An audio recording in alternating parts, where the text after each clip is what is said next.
दोस्तों नमस्कार, मैं प्रकाश नायर मेरे ब्रह्मांड चैनल के ऑफिशियल से मेरे विचारों को आपके समक्ष पेश करना चाहता हूं।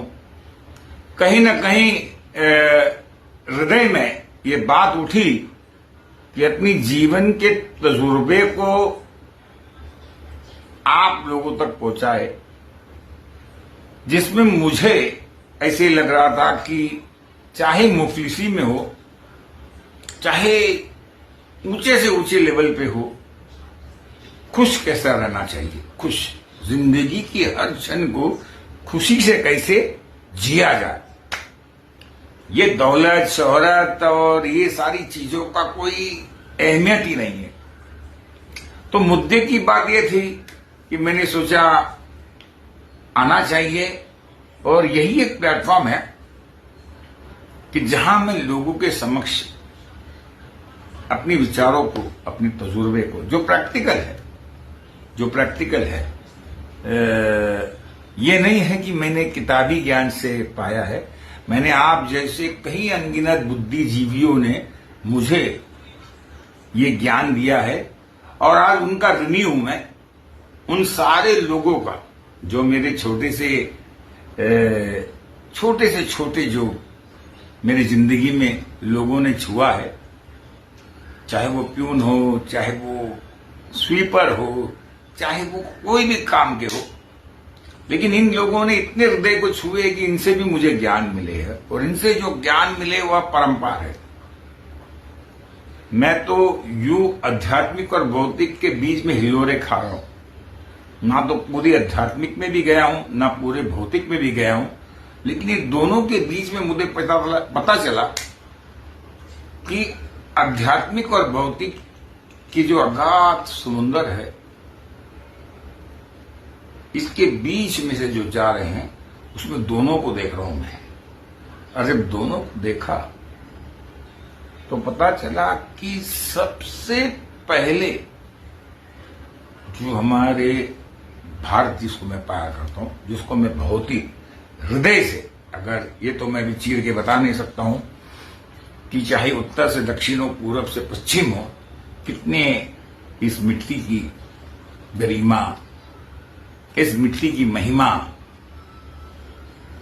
मैं इसकी वर्णन नहीं कर सकता हूं। मैं एक तुच्छ प्राणी होगा, लेकिन जहां तक सबसे बड़ी बात मुझे वो दिखाई दिया, अज्ञानता का। अज्ञानता इसलिए है कि कहीं न कहीं हमने सत्य का दामन छोड़ा है, सत्य का दामन, और चारों तरफ मुझे लगा कि कहीं न कहीं हम असत्य की ओर जा रहे हैं। भारत को मैं एक सुपर पावर का ही दर्जा दे रहा हूं, और भारत सुपर पावर भी हो सकता है। तो मैंने सोचा कहीं ना कहीं इसमें कमियां क्या है, और सबसे पहले कमी मुझे ये दिखाई दिया कि भारत में लोगों ने जहां सत्य, उसकी गढ़, हम जिसको गढ़ बोलते हो, सत्य की गढ़ है।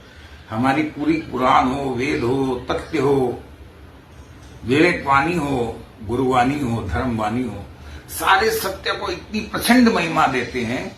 लेकिन आज की तारीख में दुख की बात यह है कि हम सब झूठ के इतने आदी हो चुके हैं, इतने अधीन है झूठ में, कि हम झूठ को ही सच मान लिया है। और ये बहुत बड़ी विडंबना है कि सत्य विलीन होते जा रहा है, हमारे जीवन से सत्य विलीन होते जा रहा है। और कहीं ना कहीं मुझे एहसास हो गया है कि हमारे जो पूर्वजों ने, जो पुरखों ने, जो गुरुओं ने हमें जो ज्ञान थोड़ी बहुत दी थी, वो सत्य के मीनार पे था, सत्य एक ऐसी स्तंभ था। लेकिन कहीं ना कहीं वो स्तंभ डगमगा गया है, और हम असत्य की ओर बढ़ रहे हैं। देश जरूर सोने की चिड़िया होगी फिर से, अगर हम 10-20 साल तक परिश्रम किए और हम सत्य की दामन फिर से पकड़े, इंक्लूडिंग मी। यह मेजॉरिटी ऑफ द पॉपुलेशन आज सिर्फ कान के कच्चे हो गए। हम सच की कभी एनालिसिस करते ही नहीं है, ना हमारी बुद्धि और विवेक सच को जानने की कोशिश भी करते हैं। हम झूठ में इतने मदमस्त हो गए हैं कि हम धीरे धीरे बहुत पीछे हो गए हैं, बहुत पीछे हो गए हैं। और हमारे दुख की मेन कारण मुझे पता चला और मुझे आभास हुआ, अब ये कितनी सही है ये भगवान ही जाने, ये परमेश्वर ही जाने, लेकिन एक बात निश्चित है कि हम झूठ से झूठ की इतनी अभ्यास कर चुके हैं कि झूठ के बगैर हम जीवन में एक कदम भी आगे नहीं बढ़ सकते।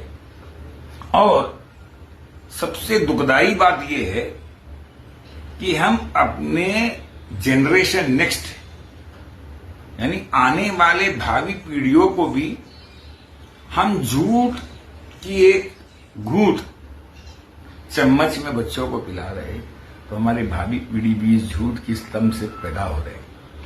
तो मेरे दोस्तों, मेरा एक ही विनती है, आपकी जिंदगी को अगर हसीन बनाना होगा, खुशी से जीना होगा, लिमिटेड लाइफ 50, 60, 70, 80 जो भी हमको मिले हैं वो तो सत्य है, क्योंकि हमको इस दुनिया में से अलविदा लेना ही पड़ेगा, क्योंकि कोई इस दुनिया में शाश्वत होकर जिया नहीं है। कितने भी भौतिकवादी में आप उच्च स्तर हासिल कर लो, लेकिन फिर भी आपको इसी मिट्टी में मिलना है। और ये सत्य है जिसको हम भूलना चाहते हैं, क्योंकि माया मोह है। माया मोह की दुनिया में हम माया भी एक ऐसी चीज है जो कि हम आंख खुली है तो भारी तत्वों को देख रहे हैं, तो डेफिनेटली हम सत्य को देख नहीं पा रहे हैं। तो जिस दिन आप सत्य को देख लोगे, अपनी आप आत्मचिंतन कर लोगे, सत्य ही शिव है, शिव से भी पहला सत्य आता है। जैसे जैसे गहराई में सत्य के जाते हैं वैसे वैसे सत्य में डूबने की मजा आता है। और सत्य में डूबने के बाद जो हमें फीलिंग्स मिलती है, हम कहाँ गिल्टी ने महसूस करते हैं, और जहां झूठ में बहुत गिल्टी महसूस करते हैं, हम बहुत गिल्टी महसूस करते हैं। और कहीं ना कहीं हमारे अंदर जो बैठे परमात्मा जो है भीतर, वो देख रहे हैं हमारी हर एक्शंस को देख रहे हैं। ये मत समझो कि आपको कोई देख नहीं रहे। अपनी तो आंख एक है, अपनी तो आंख एक है, उसकी हजार है। ये कौन चित्रकार है, ये कौन चित्रकार। धन्यवाद। Please share and subscribe to my channel Brahmand.